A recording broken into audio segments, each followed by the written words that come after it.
আসসালামু আলাইকুম এভরিওয়ান, আশা করি সকলে অনেক ভালো আছেন। আলহামদুলিল্লাহ আমিও আল্লাহর অশেষ রহমতে অনেক ভালো আছি। চলে আসছি নতুন আরেকটি ভিডিও নিয়ে। আশা করি ভিডিওটি শেষ পর্যন্ত দেখলে আপনাদের অনেক ভালো লাগবে। তো এই তো সামনে যে আচারটি দেখতে পারতেছেন, এটা কিন্তু খুবই মজার একটি আচার। এই আচার টেস্টটা যদি পেতে চান তাহলে অবশ্যই ফুল ভিডিওটি দেখতে হবে, এবং আমি কিভাবে এই আচারটাকে তৈরি করে নিয়েছি সমস্ত টিপস অ্যান্ড ট্রিক্স আপনাদের সাথে শেয়ার করব। এবং পুরো ভিডিওটি যদি আপনারা দেখুন তাহলে কিন্তু একদম পারফেক্টভাবে এই আচারটা তৈরি করে নিতে পারবেন। তো এই যে আমের আচারটা দেখতে পারতেছেন, খুবই মজার এবং খুবই লোভনীয়, দেখতেই তো জাস্ট জিভে জল চলে আসতেছে। আর এই আচারের রেসিপিটি আমি আজকে আপনাদের সাথে শেয়ার করব। এবং দেখুন আচারটা কতটা সুন্দর হয়েছে, একদম কিন্তু গোটা গোটা আছে। তার জন্য এখানে হচ্ছে আমি 2 কেজি পরিমাণে কাঁচা আম নিয়ে নিয়েছি, এবং আমগুলাকে খুবই ভালোভাবে একদম পরিষ্কার পানি দিয়ে ধুয়ে নিয়েছি। আমগুলাও দেখুন একদম ফ্রেশ, কোনো স্পট নেই, একদম তাজা আমগুলা। তো এগুলাকে বাজার থেকে নিয়ে আসার পরে ভালোভাবে পরিষ্কার পানি দিয়ে ধুয়ে নিতে হবে। তো এই তো আমি আমগুলাকে ভালো মতো ধুয়ে নিয়েছি, এবং যথাসম্ভব এখান থেকে হচ্ছে পানিটাকে ফেলে দিয়েছি। এখন হচ্ছে সেই আমগুলাকে আমি একটি পিলারের সাহায্যে খোসাটাকে ছাড়িয়ে নিয়েছি এবং 4 টুকরো করে কেটে নিয়েছি। অবশ্যই এই যে আমের আটির গায়ে দেখবেন যে একটা সাদা সাদা পাতলা একটা পেপারের মতো থাকে, এটা কিন্তু অবশ্যই ফেলে দিবেন। দেখুন এই যে এই অংশটাতে আমি কিন্তু ফেলে দিয়েছি।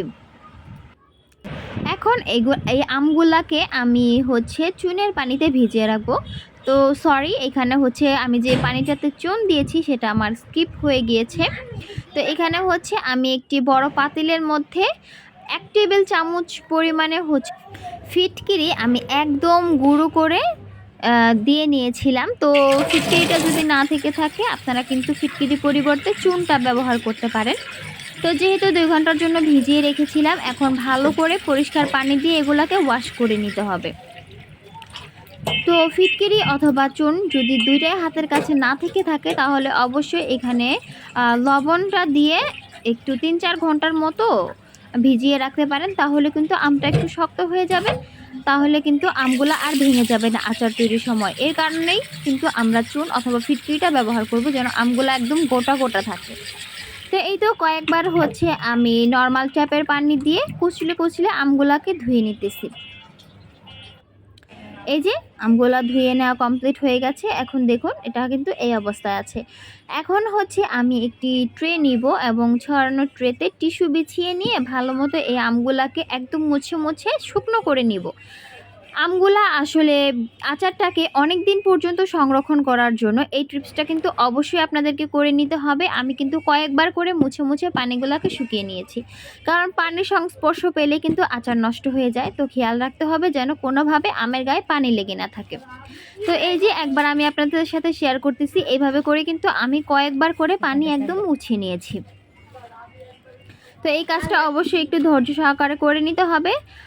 যেহেতু আমি হচ্ছে রাত্রে এই আচারটা তৈরি করেছি, তার জন্য হচ্ছে আমি রোদে দেওয়ার ব্যবস্থা করতে পারি না। আমি কিন্তু ভালোভাবে মুছে নিয়ে তারপর হচ্ছে ফ্যানের বাতাসে দিয়ে রেখেছিলাম। আপনারা চাইলে কিন্তু এই আমগুলাকে একটু ভালো করে মুছে নিয়ে তারপরে হচ্ছে 1 ঘন্টা বা 40 মিনিটের জন্য রোদে রেখে দিতে পারেন। তো এই যে আমি ভালোভাবে আমের টুকরোগুলোকে মুছে নিতেছি যেন কোথাও পানি লেগে না থাকে। এরপর হচ্ছে আমি 1 ঘন্টার মতো ফ্যানের বাতাসেও রেখে দিয়েছিলাম। এখন অনেকটা পানি শুকিয়ে গিয়েছে। এবার হচ্ছে আমি আচারটা তৈরি করতে চলে যাব। তো এই তো চুলায় হচ্ছে আমি একটি প্যান বসিয়ে দিয়েছি। এতে আমি এখন 1 কাপ পরিমাণে সরিষার তেল দিয়ে দিব। যেহেতু আমার প্যানটা ছড়ানো, তো হচ্ছে 1 কাপ পরিমাণে আমি এখানে সরিষার তেল দিয়ে দিয়েছি। ওয়েট করতেছি এই তেলটা হালকা একটু গরম হয়ে যাওয়ার পর্যন্ত। এখন হচ্ছে আমি আস্ত 5 ফোড়ন দিয়ে দিয়েছি সামান্য, এটা দিয়ে দিবেন, এটা ফোড়ন হিসেবে কাজ করবে। তো একটু ভেজে নেব আমি তেলের সাথে এই 5 ফোড়নটাকে। সুন্দর একটা স্মেল আসা পর্যন্ত আমি ওয়েট করব। সুন্দর একটা স্মেল চলে আসলে আমরা হচ্ছে বাকি ইনগ্রেডিয়েন্টসগুলো অ্যাড করে দেব। তো এই তো দেখুন আমি কিন্তু এই তেলটা গরম করতে করতেও কিন্তু ফ্যানের নিচে আমের টুকরোগুলোকে রেখে দিয়েছিলাম। এতেও কিন্তু আমার 10 মিনিটের মতো চলে গেছে। এখন এই আমের টুকরোগুলো আমি দিয়ে ভালো করে নেড়ে একটু এই আমগুলাকে তেলের সাথে ভেজে নেব।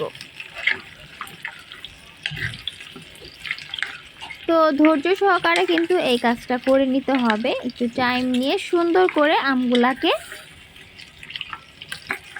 ভেজে নিতে হবে একটু তেলের সাথে।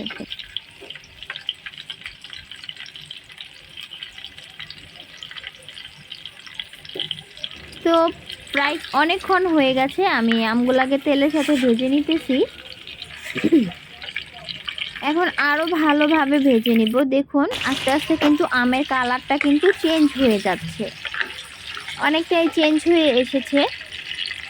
তো অবশ্যই প্রত্যেকটা টিপস অ্যান্ড ট্রিক্স আপনারা শেয়ার করবেন, তাহলে আপনাদের আচারটাও কিন্তু অনেক বেশি মজার হবে এবং দেখতে আমার আচারের মতোই হবে। যদি বাসায় তৈরি করে থাকেন অবশ্যই আমার সাথে শেয়ার করবেন পিক। তো এইখানে আমি দিয়ে দিয়েছি স্বাদ মতো লবণ। লবণটা আমি আমার পছন্দ মতো দিয়ে দেবো, যেহেতু এটা মিষ্টি আচার হবে। তো আমি একটু লবণের পরিমাণটা কমই দিয়ে দিয়েছি। আর দিয়ে দিয়েছি অল্প একটু পরিমাণে ফুড কালার, মানে জর্দার যে রঙটা আছে সেটা 1 চিমটি পরিমাণে দিয়ে দিয়েছি। আপনারা চাইলে কিন্তু এটা স্কিপ করতে পারেন। আমি দিয়ে দিয়েছি সুন্দর যেন একটা কালার আসে তার জন্য। তো এই জর্দার রঙটা যেহেতু আমি পানিতে গুলিয়ে দেইনি, আমি একটু সময় নিয়ে কিন্তু এটা নাড়াচাড়া করে নিলে সুন্দর মতো কালারটা মিশে যাবে। তো আমগুলা কিন্তু এই তেলের মাঝে অনেকটা কুক করে নিতে হবে। আমি কিন্তু এই তেলের মাঝে আমগুলাকে অনেকক্ষণ ধরেন প্রায় 10 মিনিটের মতো আমি রান্না করে নিয়েছি। এরপর এইখানে আমি 3 কাপ পরিমাণে চিনি দিয়ে দিলাম। যেহেতু এখানে আমার 2 কেজি পরিমাণে আম ছিল এবং তার জন্য আমি এখানে 3 কাপ পরিমাণে চিনি দিয়ে দিতেছি। আপনারা চাইলে কিন্তু এই আচারটা চিনির পরিবর্তে গুড় দিয়েও করে নিতে পারেন। এখন একটু টাইম নিয়ে এই চিনিগুলাকে গলিয়ে দিতে হবে এবং এইখানে আমি দিয়ে দিব 3 টেবিল চামচ পরিমাণে হোয়াইট ভিনেগার। এই হোয়াইট ভিনেগারটা দেওয়ার কারণে কিন্তু এটা প্রিজারভেটিভ হিসেবে কাজ করবে এবং অনেক দিন পর্যন্ত আমরা এই আচারটাকে নর্মালি রেখেই সংরক্ষণ করতে পারবো। ধরেন এটা বাহিরে রেখে রোদে দেওয়ার ঝামেলা ছাড়াই 6-7 মাসের মতো সংরক্ষণ করা যাবে। যদি তার চাইতে আরও বেশি সময় সংরক্ষণ করতে চান তাহলে অবশ্যই ফ্রিজের নর্মাল চেম্বারে রেখে দিতে পারেন। তো এই তো আমি এখন ভালো মতো চিনিটাকে গলিয়ে নিব এবং রান্না করে নিব আরও 7 থেকে 8 মিনিটের মতো।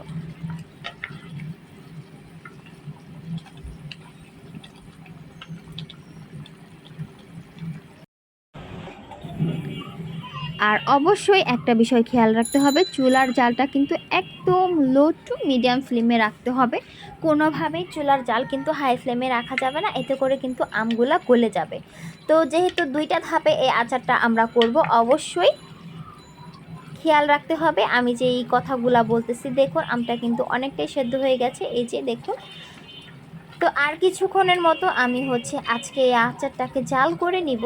আজকে আমি ইন টোটাল 20 টু 22 মিনিটের মতো জাল করব। তারপর আমি চুলাটাকে অফ করে রেখে দেব। তো পারফেক্ট পর্যায়ে এসে ফিরে আসছি, সাথেই থাকুন এবং দেখতেই থাকুন।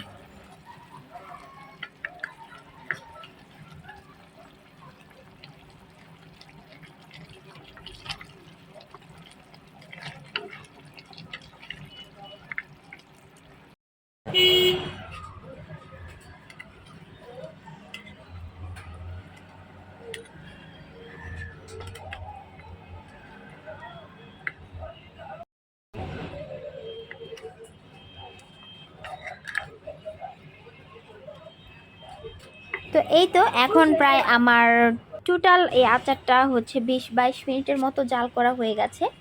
এখন দেখুন কালারটাও চেঞ্জ হয়ে গিয়েছে আচারের এবং শিরাটা কিন্তু পাতলা পাতলাই আছে, কিন্তু আমগুলো দেখুন সুন্দর মতো কিন্তু সেদ্ধ হয়ে গেছে এবং মোরব্বার একটা কনসিস্টেন্সিতে চলে এসেছে। তো এখন আমি ওভারনাইটের জন্য রেখে দিব।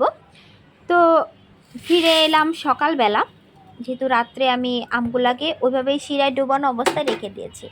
এখন একটা স্পেশাল মশলা তৈরি করে নেব, যেহেতু সকালে আমি আচারটাকে 2য় ধাপে রান্না করব। তো এখন সকাল হয়ে গিয়েছে। তার জন্য হচ্ছে আমি এইখানে 5 ফোড়ন নিয়েছি 4-5টির মতো তেজপাতা নিয়েছি, এখানে 10-15টির মতো শুকনো মরিচ। এখন আর সামান্য একটু লবণ দিয়ে সুন্দর করে এই মশলাটাকে ভেজে নিব। তো এইখানে আপনারা চাইলে যদি দারচিনির ফ্লেভারটা ভালো লাগে তাহলে এক টুকরো দারচিনি দিয়ে দিতে পারেন, তবে আমার কাছে দারচিনির ফ্লেভারটা অনেক স্ট্রং মনে হয়, তার জন্য আমি এখানে স্কিপ করেছি।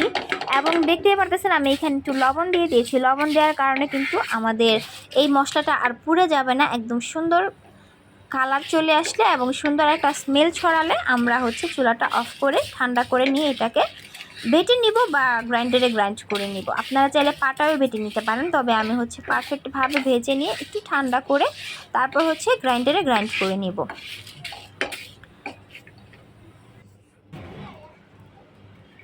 এই তো দেখুন সুন্দর একটা কালার চলে এসেছে, মরিচগুলো ভাজা হয়ে গেছে এবং মশলাগুলো ভাজা হয়ে গেছে। এখন আমি এগুলাকে ব্লেন্ড করে নেব।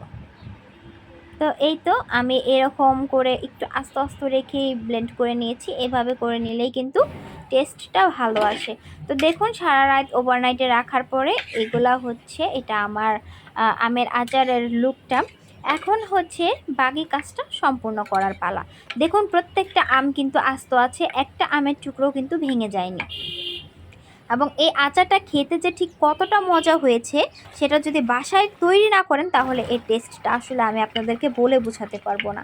তো এই তো এখন হচ্ছে আমি চুলার জালটাকে মিডিয়াম টু হাই ফ্লেমে রেখে এই যে শিরাটা দেখতে পারতেছেন এই শিরার ঘনত্বটা একটু ঘন করে নিব এবং পরিমাণে একটু কমিয়ে নিব। তো আমার তো আসলে ভিডিওটা এখন এডিট করার সময় মনে হচ্ছে যে আমার আবার এই আচারটা খেতে হবে, মানে অনেক মজার হয় এই আচারটা। আমি যে তৈরি করেছিলাম অলমোস্ট প্রায় শেষের দিকে, অল্প একটু আছে। এখন মনে হচ্ছে যে কেন আরও বেশি পরিমাণে তৈরি করিনি, তাহলে হয়তো আমি বছর জুড়ে খেতে পারতাম। তো এই যে দ্বিতীয় ধাপে যে আমরা আচারটাকে জাল করব, এতে হচ্ছে আমরা 15-20 মিনিটের মতো আবারও জাল করব। তো এই তো এটা হচ্ছে 10 মিনিট পরের অবস্থা। দেখুন শিরাটা কিন্তু অনেকটা ঘন হয়ে গিয়েছে এবং যেহেতু এটা চিনির শিরার আচার, এটা কিন্তু ঠান্ডা করার পরে আরও অনেকটা ঘন হয়ে যাবে। তো এখন হচ্ছে আমি কিছু গুঁড়া মশলা এখানে অ্যাড করে দিতেছি, যে মশলাটা একটু আগে আমি রেডি করে রেখেছি। এখন ভালোভাবে এটাকে মিক্স করে দিব। তো ফিরে আসছি আরও 5 মিনিট পর। 5 মিনিট পর দেখুন আচারের কালারটা কতটা লোভনীয় এসেছে এবং একটা আমের টুকরোও কিন্তু ভেঙে যায়নি। দেখেই কিন্তু আসলে জিভে জল আসার মতো এই আচারের রেসিপিটা। আশা করি আপনাদেরও অনেক বেশি ভালো লাগবে। যারা এখনও পর্যন্ত আমার চ্যানেলটাকে সাবস্ক্রাইব করেননি, আশা করি খুব শীঘ্রই সাবস্ক্রাইব করে আমার সাথে জয়েন হয়ে যাবেন। এবং ইতিমধ্যে যারা অলরেডি আমার চ্যানেলটাকে সাবস্ক্রাইব করেছেন তাদেরকে অসংখ্য ধন্যবাদ। তো আমি দেখুন শিরাটাকে কিন্তু আরও কিছুটা ঘন করে নিয়েছি এবং এখন হচ্ছে পারফেক্ট টাইম, আমরা কিন্তু চুলা অফ করে দিব, কারণ এটা ঠান্ডা হয়ে যাওয়ার পরে আরও অনেকটা ঘন হয়ে যাবে। তো বাকি যে মশলাগুলো ছিল এইখান থেকে আমি আরও কিছুটা মশলা এখানে দিয়ে দিতেছি। সব সময় ট্রাই করবেন আচারটা যখন হয়ে যাবে তার চুলা থেকে নামানোর আগ মুহূর্তে আসলে মশলাটা দেওয়ার জন্য, পাঁচফোড়নের গুঁড়োটা দেওয়ার জন্য, এতে করে কিন্তু টেস্টটা অনেক বেশি ভালো আসে। তো এই তো আমার মশলা দেয়া কমপ্লিট। এখন আচারটাকে ঠান্ডা করে নিয়ে আমি সার্ভ করে আপনাদেরকে দেখিয়ে দিতেছি। আশা করি আপনাদের ভালো লাগবে। যারা ধৈর্য সহকারে এতক্ষণ পর্যন্ত আমার ভিডিওটি দেখেছেন তাদেরকে অসংখ্য ধন্যবাদ। তো এই তো ফাইনালি আচারের লুকটা দেখুন, জাস্ট ইয়াম্মি। মানে আমি আসলে আপনাদের বোঝাতে পারবো না এটা কতটা টেস্টি হয়েছে। এই টেস্টটা নিতে হলে অবশ্যই আপনাদেরকে বাসায় তৈরি করতে হবে এবং কেমন হয়েছে অবশ্যই আমাকে আমার সাথে শেয়ার করতে পারেন। চলে আসবো নতুন কোনো ভিডিওতে এবং নতুন কোনো ভ্লগে। ততক্ষণ পর্যন্ত সুস্থ থাকুন, ভালো থাকুন এবং আমার সাথেই থাকুন। আল্লাহ হাফেজ, আসসালামু আলাইকুম।